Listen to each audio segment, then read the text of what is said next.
আপনি যদি শত্রু কমাতে চান তাহলে আজকের ভিডিওটা আপনার জন্য। 7টি নিয়ম মেনে চললেই আপনার শত্রু কমে যাবে। নাম্বার 1, রাগ কম করবেন।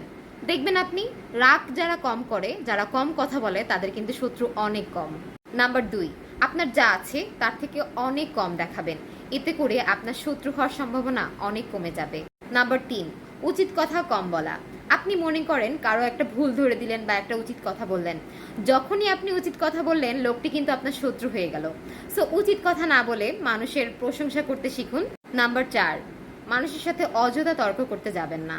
কি দরকার আছে মানুষের সাথে অযথা তর্ক করার? তর্ক করলে দেখবেন আপনি শারীরিকভাবেও অনেক অসুস্থ হয়ে পড়বেন। সো যত তর্ক কম করবেন তত আপনি মানসিক এবং শারীরিক দিক থেকে ভালো থাকবেন এবং আপনার শত্রু কমে যাবে। নম্বর 5, মিথ্যা কথা না বলা। মনে করেন আপনি কোনো একটা ব্যক্তির সাথে মিথ্যা কথা বললেন, সে কোনো না কোনোভাবে জানতে পারলো যে আপনি তার সাথে মিথ্যা কথা বলেছেন। তখন কিন্তু তার আপনার প্রতি একটা ধারণা তৈরি হবে এবং সে তার ওই ধারণা থেকে আপনার কোনো একটা ব্যক্তিগত ক্ষতি করতেও পারে। সো মিথ্যা কথা না বললে দেখবেন আপনার ক্ষতিও করবে মানুষ কম। নম্বর 6, আপনি কাউকে ঠকাবেন না। আপনি যদি কাউকে ঠকান সে কিন্তু আপনার শত্রু হয়ে গেল। এবং একটা কথা আছে, কার্মা ইজ এ বিচ। আপনি যা করবেন আপনি তার ফল পাবেন। প্রকৃতি বা আল্লাহ তাআলার বিচার অনেক দৃশ্যমান।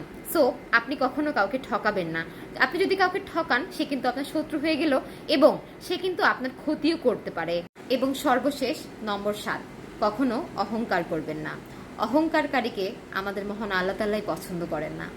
সো আপনারা জীবনে যত সহজ সরল এবং স্বাভাবিক থাকবেন তত দেখবেন জীবন অনেক সুন্দর এবং আপনি তত জীবনটাকে ভালোভাবে উপভোগ করতে পারবেন। আল্লাহ রাব্বুল আলামিন আমাদের সবাইকে এই সকল বোঝার তৌফিক দান করুক। আমিন।